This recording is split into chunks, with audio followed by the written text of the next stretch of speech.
दोस्तों, कर्ण पिशाचिनी के बारे में आप सभी लोग जानते होंगे, इसलिए मुझे कर्ण पिशाचिनी के बारे में ज़्यादा बताने की ज़रूरत तो नहीं। मैं सिर्फ इतना कहना चाहता हूँ कि ये कहानी केवल 18 साल के ऊपर वाले ही सुने। साथ ही आप लोग मेरी ये कहानी किस जगह से सुन रहे हैं, अपना नाम और जगह का नाम कमेंट करके ज़रूर बताइए। और हाँ, इस बार की ये कहानी यानी कि कर्ण पिशाचिनी की कहानी बहुत ही अलग और ख़ौफनाक है। तो आइए सुनते हैं आज की ये डरावनी कहानी। एक लाइब्रेरी में दीपक नाम का एक आदमी, जिसकी उम्र करीब 55-60 साल की थी, वो एक डायरी पढ़ रहा था। उस डायरी में लिखा था, पता नहीं वो क्या करती थी हर वक्त, लेकिन मुझे भी बहुत अच्छा लगता था। मन करता था वो हमेशा मेरे साथ रहे।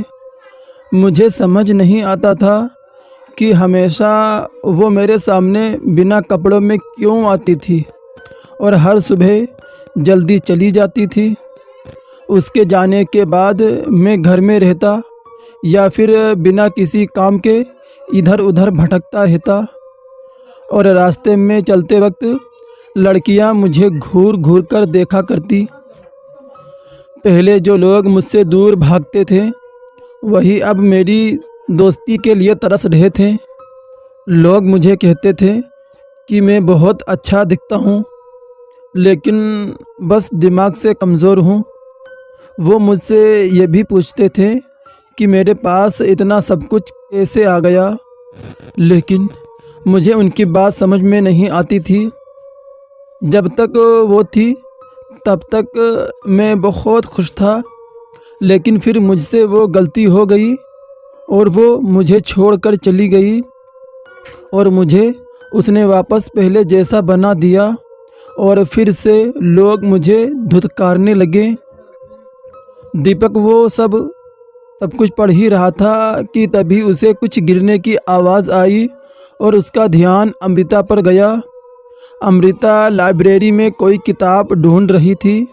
उसे पढ़ने का काफ़ी शौक़ था और उसे अलग अलग यूनिवर्स के बारे में जानने में काफ़ी दिलचस्पी भी थी, और इसीलिए वो अलग अलग तरह के किताबों की तलाश में होती थी। लेकिन इस बार उसे कोई अच्छी किताब मिल ही नहीं रही थी। उस लाइब्रेरी में उसके अलावा और कोई भी नहीं था। सिर्फ दीपक काउंटर पर बैठा था और वो डायरी पढ़ रहा था। वो समय समय पर अमृता की ओर देख रहा था, क्योंकि वो काफ़ी कंफ्यूज नज़र आ रही थी। अमृता के हाथ से कुछ किताबें नीचे भी गिर गईं, जिन्हें वो उठाकर उनकी जगह पर रख रही थी। और फिर जब काफ़ी समय के बाद भी अमृता को वो किताब नहीं मिली तो वो जाने लगी, लेकिन उसे रोकते हुए दीपक ने कहा, क्या हुआ बेटा, कोई किताब पसंद नहीं आई क्या? तो अमृता ने कहा, जी नहीं, ऐसी कोई बात नहीं है। वो मुझे कुछ अलग तरह की किताब पढ़नी थी, जिसमें इस दुनिया के अलावा किसी और दुनिया के बारे में पता चल सके। दीपक हंसने लगा और बोला, अच्छा बेटा, जैसे कि भूत प्रेत? भूत प्रेत का नाम सुनकर अमृता सोच में पड़ गई। उसने कभी भी भूत प्रेत के बारे में नहीं जाना था, लेकिन आज उसके मन में उनके बारे में भी जानने की इच्छा जगने लगी। तो उसने दीपक से पूछा कि क्या कोई ऐसी किताब है? फिर दीपक ने एक पल के लिए अमृता की ओर देखा और कहा, ऐसी कोई किताबें तो नहीं हैं, लेकिन ये डायरी है जिसमें काफ़ी ज़्यादा जानकारी है। अमृता ने डायरी की ओर देखा और पूछा कि उसमें ऐसा क्या है? तो दीपक ने कहा, अगर तुम्हारे पास टाइम हो तो मैं तुम्हें बता सकता हूँ कि ये डायरी तुम्हें एक अलौकिक दुनिया की शक्ति के बारे में बताएगी। वैसे भी यहाँ कोई काम नहीं है अभी तक, 2 या 3 ही लोग आते हैं अब तो इस लाइब्रेरी में, तो मैं बैठे बैठे बोर हो जाता हूँ। तुम सुनना चाहोगी कि आखिर क्या है इस डायरी में? मुझे भी तुम्हारे साथ इस बारे में डिस्कस करने का मौका मिल जाएगा। अमृता ने कुछ सोचा और कहा कि उसके पास समय है और वो उसकी बात ज़रूर सुनना चाहेगी। दीपक ने उसे खुशी से अपने पास बैठने को कहा और अमृता बैठ गई। फिर उसने कहा, क्या कोई ये कहानी है? तो दीपक ने कहा, ये बात तुम्हारे लिए कहानी तो हो सकती है, लेकिन मेरे लिए नहीं, क्योंकि ये डायरी किसी की ज़िंदगी का वो हिस्सा है जो हर किसी के नसीब में नहीं होता है। मेरा मतलब है कि यूँ समझ लो, ये डायरी किसी की आप बीती ही है। मैंने पूरी पढ़ ली है, बस कुछ पन्ने बचे हुए थे जिन्हें अभी पढ़ा मैंने। तो अमृता ने कहा कि उसे भी जानना है इस डायरी के बारे में। तो दीपक ने कहा, मैं जो अभी तुम्हें बताऊंगा वो शायद तुम्हें कुछ अटपटा लगे कि इस पर विश्वास करना बहुत मुश्किल है, लेकिन मैं जानता हूँ इस डायरी में लिखा हुआ एक एक शब्द सच सच है। देखो, हमारी दुनिया से परे भी एक ऐसी दुनिया है जो अदृश्य तो है, लेकिन कुछ कर्म कांड करके उस दुनिया से संपर्क साधा जा सकता है। और उस दुनिया में ऐसी शक्तियाँ भी हैं जो तुम्हारी मन की हर इच्छा पूरी कर सकती हैं, लेकिन बहुत ख़तरनाक होती हैं ये। आखिर में सब कुछ छीन भी लेती है। ऐसी ही शक्ति है एक करण पिशाचिनी। अमृता ने जब उसका नाम सुना तो वो थोड़ा डर गई, क्योंकि पिशाच और पिशाचिनी के बारे में कई डरावनी कहानियाँ सुन रखी थी उसने। लेकिन ये कर्ण पिशाचिनी नाम से ही कुछ ज़्यादा ही मायावी और डरावनी लग रही थी। दीपक ने कहा, ये एक ऐसी शक्ति है जो तुम्हें तुम्हारा भूत से लेकर वर्तमान तक सब कुछ बता सकती है, और सुंदरता, धन, दौलत, ये सब कुछ दे सकती है। लेकिन उसे पाना हर किसी के बस की बात नहीं है। अरे बड़े बड़े साधक, अघोरी, तांत्रिक भी उसे पाना चाहते हैं, लेकिन उन्हें भी कर्ण पिशाचिनी आसानी से नहीं मिलती। लेकिन तुम जानती हो, जिसकी ये डायरी है उसने ना सिर्फ कर्ण पिशाचिनी को पाया है, बल्कि उसके प्रकोप को भी झेला है। अमृता उसके बारे में और भी जानना चाहती थी, और मुझे उम्मीद है दोस्तों कि आप लोगों की भी काफ़ी दिलचस्पी हो रही होगी आगे की कहानी सुनने की। तो प्लीज़ चैनल को सब्सक्राइब ज़रूर कर लेना ऐसे ही डरावनी कहानियाँ सुनने के लिए। दीपक ने उसकी उत्सुकता को देखते हुए कहा, ठीक है, मैं तुम्हें वो बताता हूँ जो मैंने अब तक इस डायरी में पढ़ी। और हाँ, एक बात मैं तुम्हें पहले ही बताता हूँ कि ये डायरी जिस लड़के की है मैं उसे जानता हूँ, और उसने खुद ये डायरी मुझे दी है। चलो मैं बताता हूँ कि आखिर क्या हुआ था, फिर तुम फैसला करना कि तुम इसे कहानी के रूप में मानना चाहती हो या सच्चाई के। अमृता उसे गौर से सुन रही थी। ये बात है करीब 5 साल पहले की। इसी लाइब्रेरी में बैठा हुआ मैं चाय की चुस्कियाँ ले रहा था।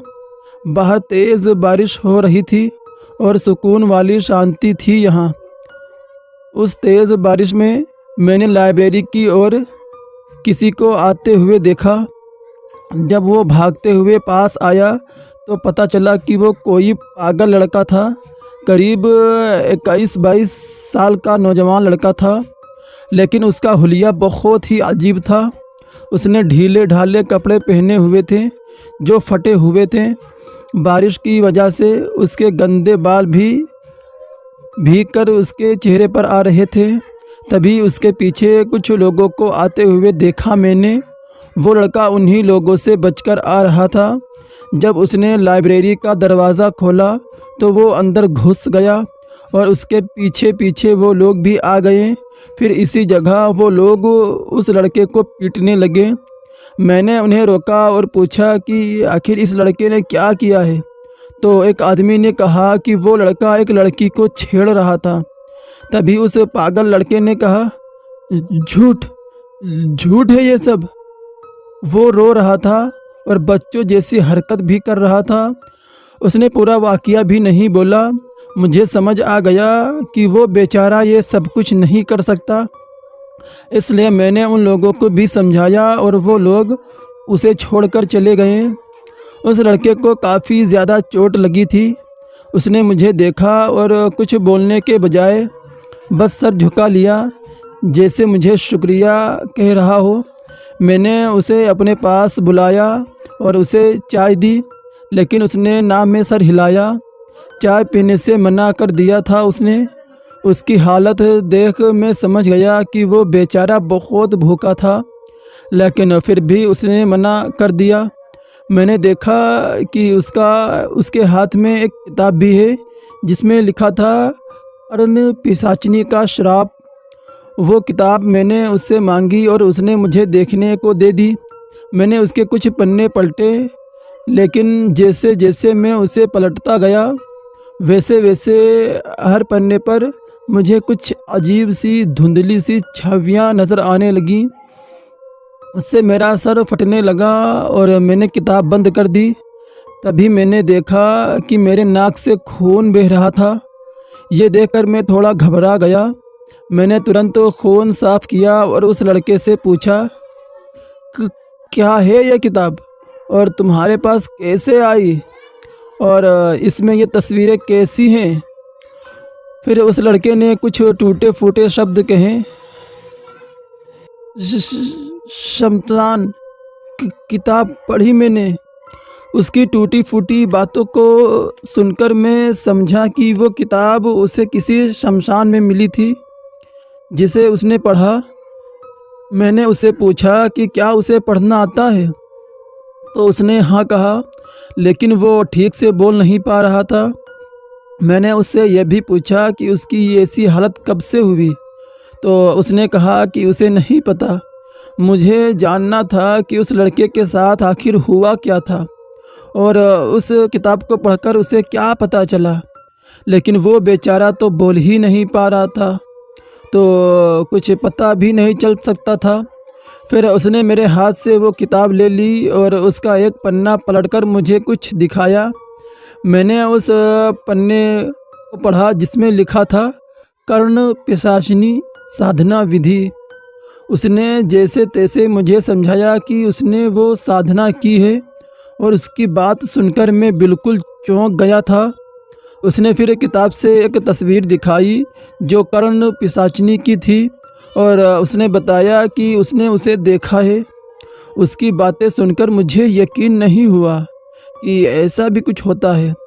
मैंने भी सोच लिया था कि वो सच्ची में पागल ही है और कुछ भी बोले जा रहा है, लेकिन मैं गलत था, क्योंकि जब उसने अपने शर्ट के बटन खोले और मुझे अपनी पीठ दिखाई जिसमें कई सारे घाव बने हुए थे, उसने वापस एक तस्वीर दिखाई जिसमें कर्ण पिशाचिनी संभोग क्रिया कर रही थी और मैं समझ गया कि उस लड़के ने उसके साथ संभोग किया है।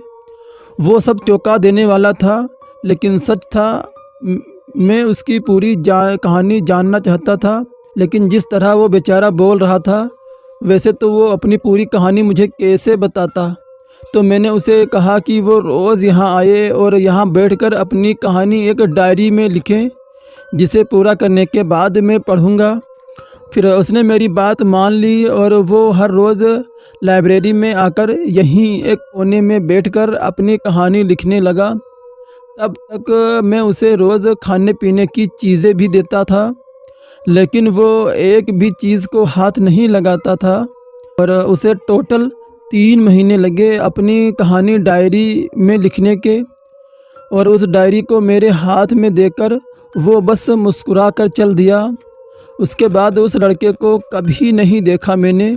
कई बार इंतज़ार करता था मैं कि एक दिन वो मासूम चेहरा मुझे दिखाई देगा, लेकिन वो कभी मुझे नहीं दिखाई दिया। मैंने फिर उस डायरी को पढ़ना शुरू किया। उस लड़के का नाम था कुशल। वो 15 साल का था जब उसके माता पिता चल बसे। 18 साल की उम्र में उसका एक एक्सीडेंट हुआ था, जिसके बाद लोग उसके साथ अजीब सा बर्ताव करने लगे। लोग उसे पागल कहने लगे और इसकी वजह उसे समझ नहीं आ रही थी। लेकिन मैं समझ गया कि ज़रूर उस एक्सीडेंट में उस बेचारे की दिमागी हालत ख़राब हो गई थी। फिर 20 साल की उम्र में वो अकेले इधर उधर भटक रहा था। उस बेचारे की हालत बिल्कुल भिखारी जैसे हो गई थी। कोई कभी उस पर तरस खाकर उसे खाने को दे देता तो कभी वो भूखा ही घूमता रहता। फिर एक रात भटकते हुए वो शमशान में जा पहुंचा, जहां कुछ अघोरी साधना कर रहे थे। कुशल उनमें से एक अघोरी के पास गया और उसका कंधा पकड़कर जोर से हिलाया, जिससे उसकी साधना टूट गई। अघोरी बहुत गुस्सा हो गया, लेकिन जब उसने देखा कि कुशल उससे कुछ खाने के लिए मांग रहा है तो उसे उस बेचारे पर दया आ गई और उसने कहा, अरे बच्चे, यहाँ क्या मिलेगा तुझे?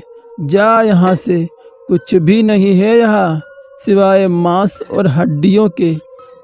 कुशल निराश हो गया और वो वहाँ से जा ही रहा था कि उसने एक अघोरी को कहते हुए सुना, कर्ण पिशाचिनी साधना से कभी किसी को किसी चीज़ की कमी नहीं खलती। साधक साधना से धन, दौलत, सुंदरता सब कुछ पा सकता है। ये वो किताब है जिसमें उसने उसकी साधना के बारे में लिखा है। इसमें जैसा लिखा है बिल्कुल वैसा करने से कर्ण पिशाचिनी जल्दी प्रसन्न होती है और मनचाहा वरदान देती है। कुशल को सारी बात नहीं समझ आई। उसके दिमाग में सिर्फ सुंदरता शब्द बैठ गया। उसे लगा था कि वो सुंदर नहीं है, इसलिए लोग उसे धुतकार देते हैं।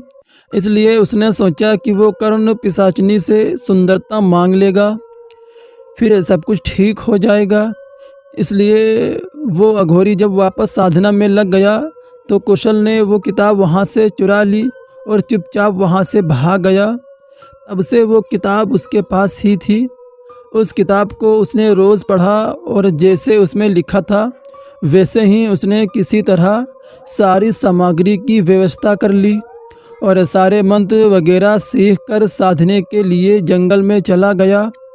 जंगल जाने के बाद उसने एक ऐसी जगह ढूंढी जहां वो शांति से साधना कर सके, और जब उसे ऐसी जगह मिल गई तो उसने गोल घेरा बनाकर साधना विधि शुरू कर दी।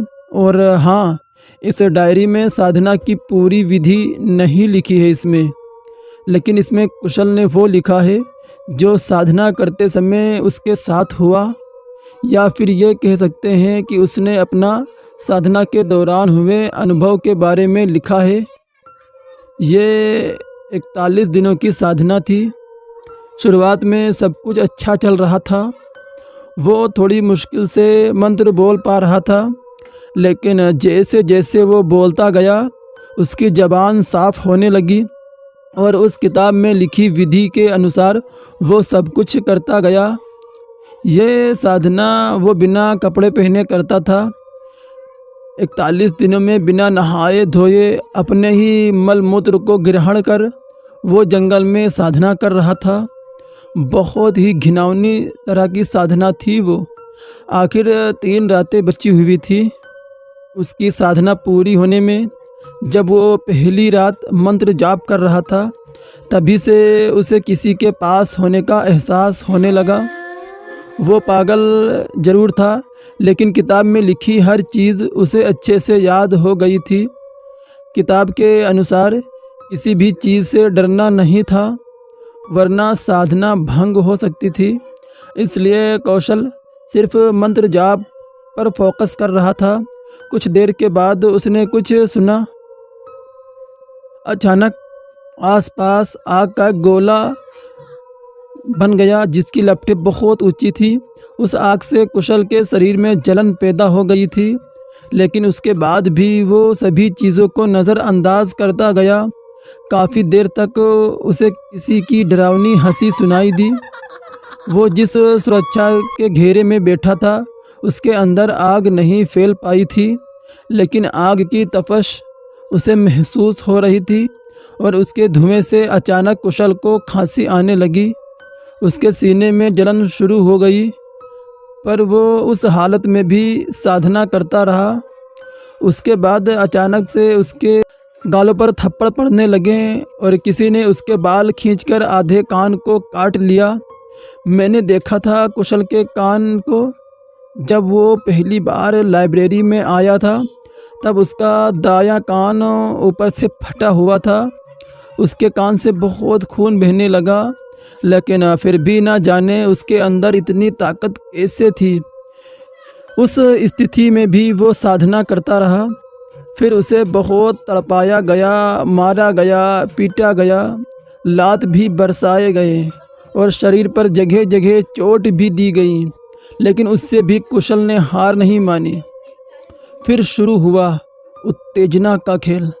जब कुशल चोटों से नहीं रुका तो उसकी साधना भंग करने के लिए कर्ण पिशाचिनी ने खुद उसकी गोद में आकर बैठ गई।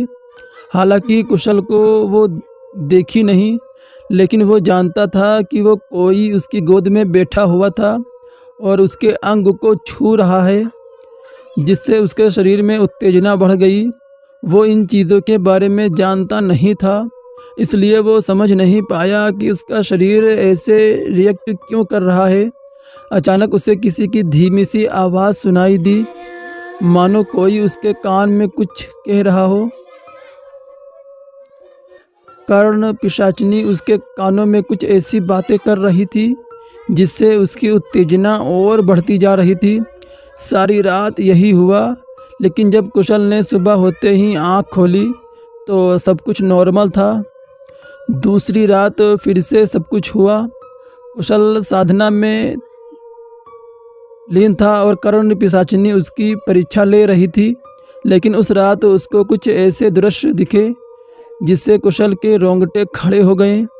उसने देखा कि वो कर्ण पिशाचिनी के साथ एक कमरे में था जहां उसके हाथ पांव बंधे थे और कर्ण पिशाचिनी उसके ऊपर निर्वस्त्र होकर बैठी हुई थी। कुशल को उसका स्वरूप सही से दिखा नहीं। उसके मस्तिष्क में कर्ण पिशाचिनी का वही रूप बन रहा था जैसे तस्वीर में था। फिर कर्ण पिशाचिनी उसके साथ संभोग क्रिया करने लगी और कुशल ज़ोर ज़ोर से चीखने लगा। वो उसे दूर होना चाहता था, लेकिन कर्ण पिशाचिनी ने उसके शरीर को अपने लंबे नाखूनों से खरोंच रही थी और ख़ुद को संतुष्ट करने में लगी हुई थी। अब कुशल को पसीने आने लगे थे, उसे सांस लेने में भी दिक्कत हो रही थी। उसने कैसे भी करके खुद को संभाला और उस रात की विधि भी पूरी कर ली। लेकिन आखिरी रात और भी दर्दनाक और भयानक थी। वो रात आर्या पार करने वाली थी। कुशल खुद को तैयार करके विधि विधान में लग गया और आखिरी दिन की आहुति देने लगा कि तभी उसके पीठ पर कोड़े बरसने लगे और दर्द के कारण एक पल के लिए कुशल को लगा कि उसकी महीने भर की साधना बर्बाद हो जाएगी। लेकिन अपने मन को काबू कर वो बस आहुति देने में लगा हुआ था। तो दोस्तों, इस कहानी को बस यहीं पर एंड करते हैं और इसके आगे एपिसोड में हम जानेंगे कि आखिर कुशल का क्या हुआ। क्या कुशल ने पूरी साधना कर ली? क्या कुशल को कर्ण पिशाचिनी मिल गई? आगे और भी ज़्यादा कहानी इंटरेस्ट होने वाली है। तो प्लीज़ कहानी समझ में आए तो प्लीज़ कहानी को लाइक करें, और अगर अभी तक आप लोगों ने हमारे चैनल को सब्सक्राइब नहीं किया है तो प्लीज़ चैनल को सब्सक्राइब करें